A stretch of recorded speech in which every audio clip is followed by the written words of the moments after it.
Seorang anak remaja bermaksud membajak ladangnya untuk ditanami. Ia berjalan mengiringi lembunya yang ada di depannya. Saat itu pagi hari tepat tanggal 9 Dzulhijjah, hari Arafah yang mulia di mana kaum muslimin sedang beribadah haji, bersiap-siap untuk wukuf di padang Arafah.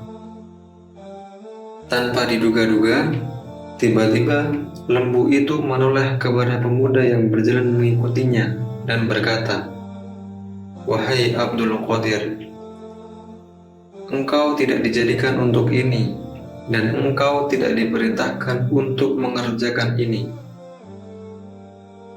Pemuda tersebut memang Syekh Abdul Qadir Al-Jailani, seorang ulama dan tokoh sufi yang di kemudian hari melahirkan Thariqah Al-Qadiriyah yang menyebar ke seluruh penjuru dunia. Syekh Abdul Qadir remaja saat itu sangat terkejut dan ketakutan mendengar teguran dari sang lembu itu. Ia berjalan pulang dan bersembunyi di loteng rumahnya. Ia merenungi peristiwa yang baru saja dialaminya, tetapi lagi-lagi ia melihat peristiwa yang luar biasa. Dari tempatnya tersebut, ia melihat pemandangan orang-orang yang sedang bergegas berangkat ke Arafah untuk melakukan wukuf. Padahal tempat tinggalnya tersebut sangat jauh dari Mekah, yakni di Jilan, di tepi sungai Dajlah, di daerah Tabaristan, termasuk wilayah Irak sekarang ini. Syekh Abdul Qadir yang memang cerdas langsung bisa menangkap isyarah dari apa yang dialaminya secara beruntun tersebut.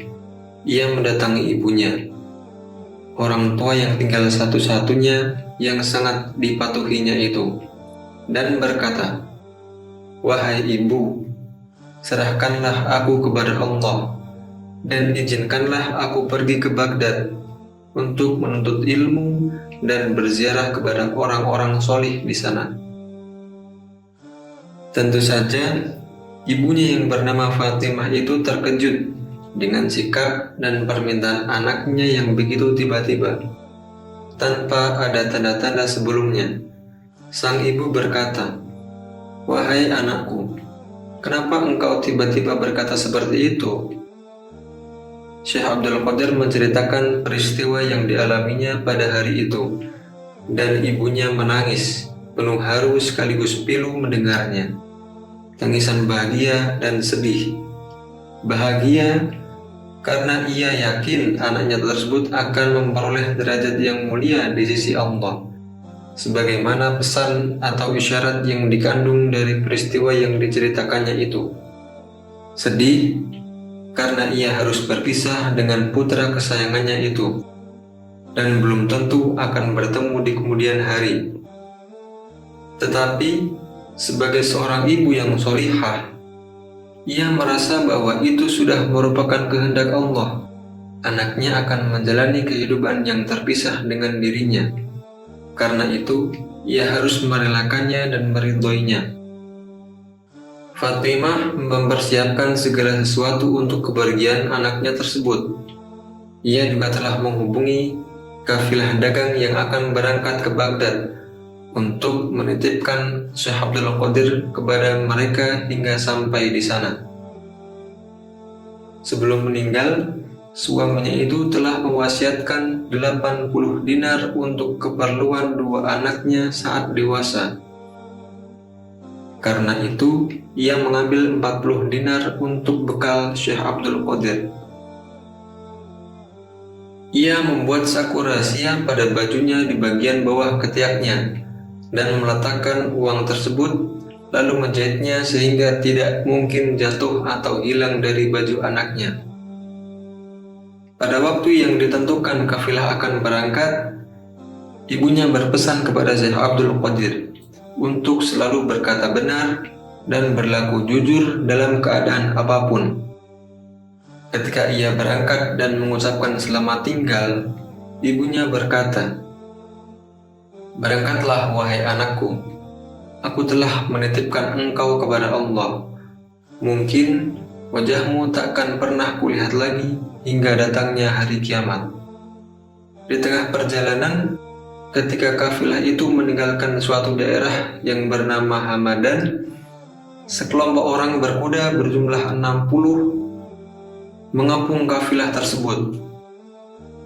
Ternyata mereka adalah para perompak yang akan menjarah kafilah tersebut. Tidak ada seorang pun yang tidak diambil dan dikuras hartanya.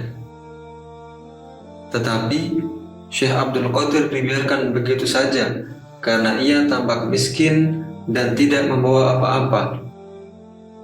Ternyata ada salah seorang perompak yang secara iseng bertanya kepadanya, "Wahai anak yang miskin, apakah engkau membawa sesuatu?" Syekh Abdul Qadir berkata, "Aku memiliki 40 dinar." "Di mana?" tanya perompak itu. "Terjahit di dalam saku di bawah ketiakku," jawab Syekh Abdul Qadir. Tampaknya perompak itu menganggap Syekh Abdul Qadir bergurau atau hanya mengejek saja. Karena itu, ia tidak mempercayai atau menganggapnya secara serius. Bisa dimaklumi, dinar adalah uang emas. 1 dinar itu hampir senilai dengan 4 gram emas dengan kadar 22 karat. Kalau 40 dinar, berarti hampir 160 gram emas. Bisa kita hitung dengan nilai emas sekarang.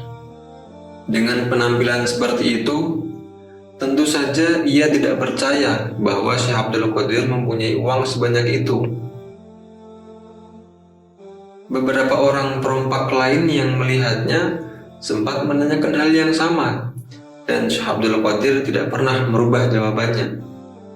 Ketika para perompak berkumpul di depan pemimpinnya dan mengumpulkan hasil jarahannya, sang pemimpin berkata, "Apakah harta mereka sudah kalian ambil?" "Sudah semua, hanya saja ada seorang pemuda yang tampak miskin. Ia mengaku memiliki 40 dinar, tetapi saya tidak mempercayainya." Beberapa perompak lainnya juga mengatakan hal yang sama. Maka sang pemimpin memerintahkan agar ia didatangkan. Syekh Abdul Qadir dihadapkan kepada sang pemimpin, yang langsung berkata, "Kau membawa apa?" Lagi-lagi Syekh Abdul Qadir memberikan jawaban yang sama seperti sebelumnya.